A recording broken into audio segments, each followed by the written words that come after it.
what is the B&C Miracle method, and what is this approach you take with addressing root cause of illness? So thank you, Needu. Thank you, Needu, very much. We, as you have said, rightly said, we have been doing our method for the last 10 years. And as I call ourselves alchemists, in the sense that we constantly learn, we constantly research, and we apply our research, our knowledge into our method. Our method is basically a very easy method. It's more on a technical basis. We use a pendulum and a set of charts. And with this set of charts, we ask just simple questions, 3 questions, and we actually clear the imbalance going to the root cause. Through our research, we have found it like a 3 or a 4 step core method that we have found to bring about awesome miracles for people. And the first step we have seen is willingness. Why don't you tell them about it? Yeah. So the first thing that we do for when we take any case is we check the willingness. So like, if I ask you, any person who having pain or any illness, if I ask you, do you want to get it healed? You will say, yes, I want to heal it right now. You are consciously willing to get rid of it right at this moment of time.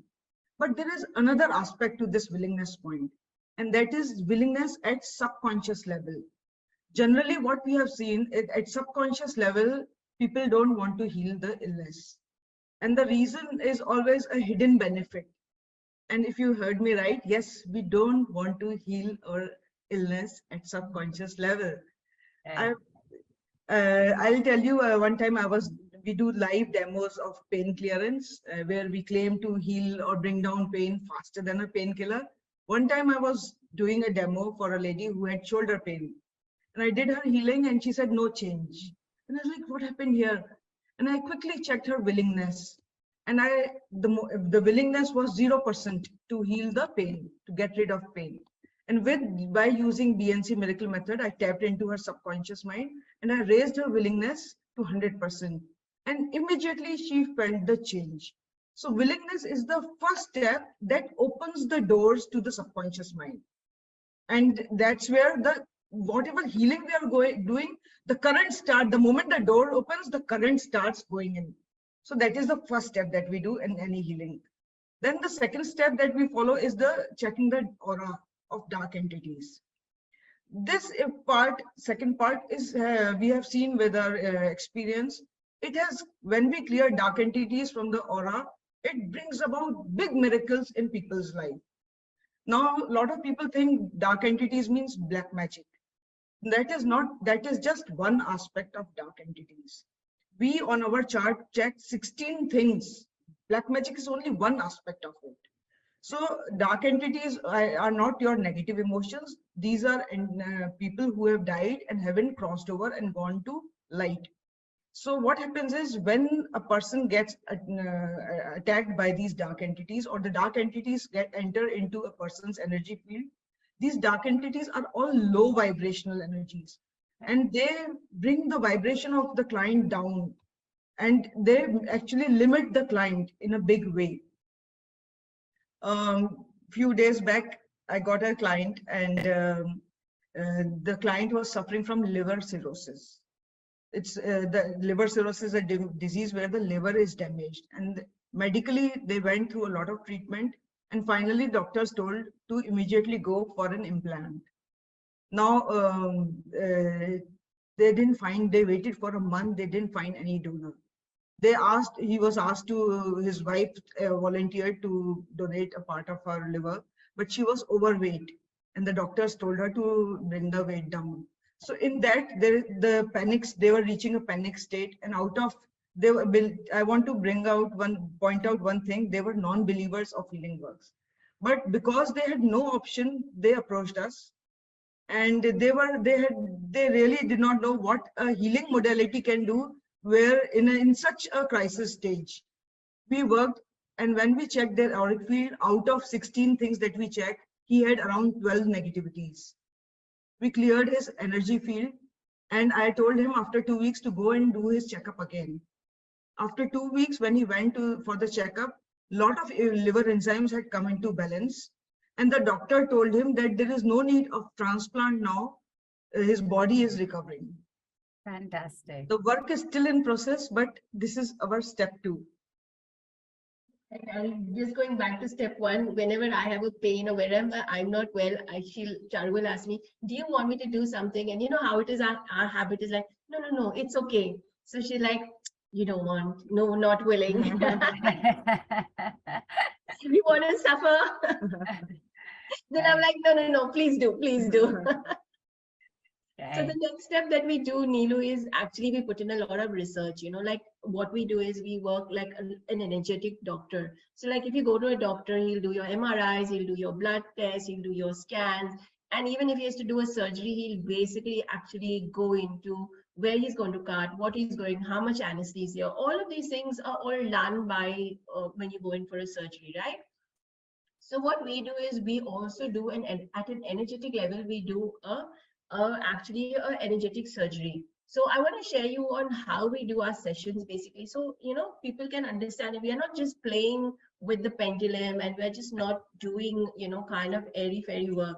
So the research that we do in every case is what is the reason of the, cause and how to kind of reverse it. So I give you a case study on diabetes. I had a client, he had diabetes.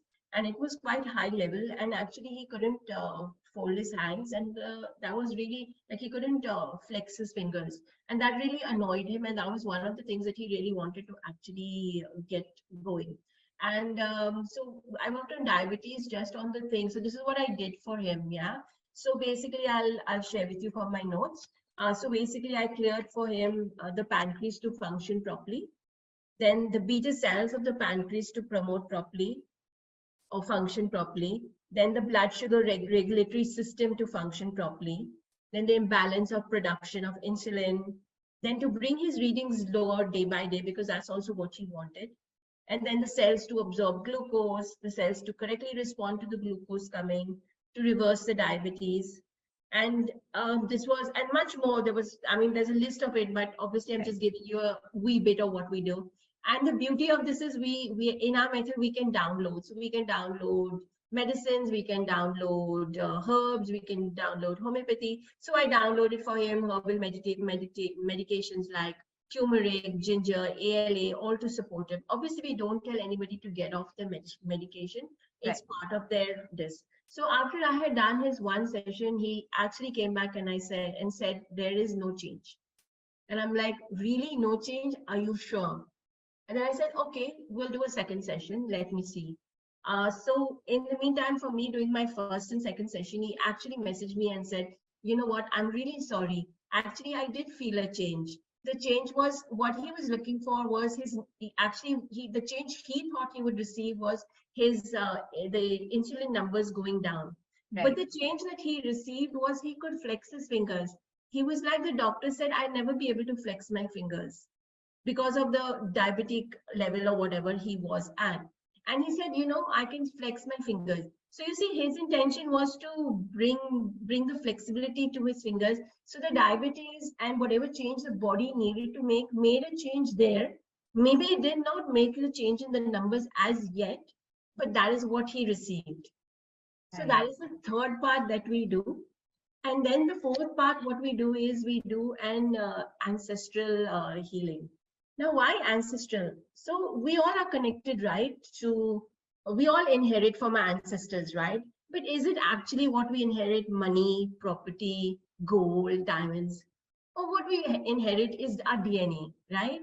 And in our DNA, as part of the ancestral lineage, we also inherit unresolved traumas, unresolved energies, unresolved relationships. Unresolved meanings what our ancestors did not get to do. Their bad karma, their curses, their whatever they didn't pay anybody. We as souls, because we are connected, we say, okay, I will take the responsibility of helping our family lineage.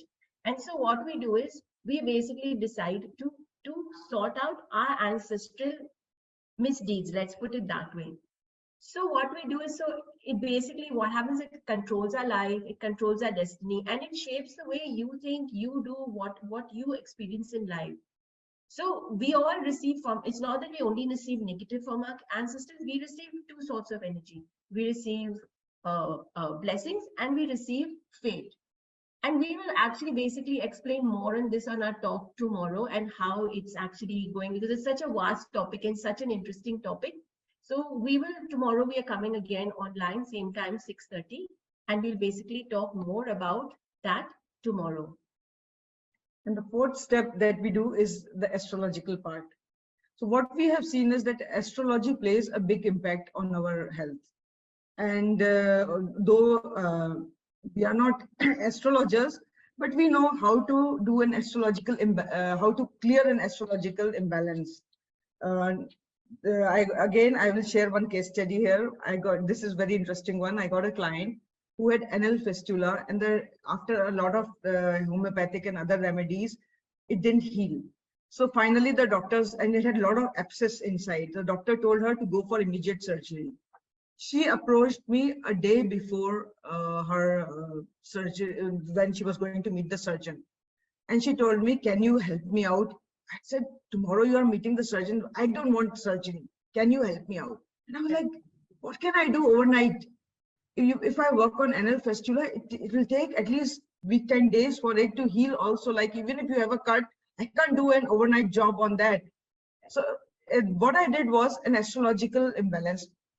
I know from my knowledge that 8th house and 12th house are responsible in the birth chart. If they are imbalanced, it leads to hospitalization and surgery. So in that session, all I did was I balanced these two houses, and anal fistula is related to the Mars, and I balanced Mars in a birth chart through B&C Miracle method. And next day when she went to the doctor, she said the same thing to the surgeon. She was supposed to get admitted, and then the surgeon would have done the job within the next 2 days. When she went to the doctor, she said, can you do something that I don't want to, I don't want surgery. Right. So he said, okay, you know what? I'll give you one antibiotic course, one last antibiotic course for a week. If you don't heal from that, then you are in my hands. That's what the surgeon told her. She got 1 week. 1 week was good enough for me to do a second session and to heal that. The surgery never happened.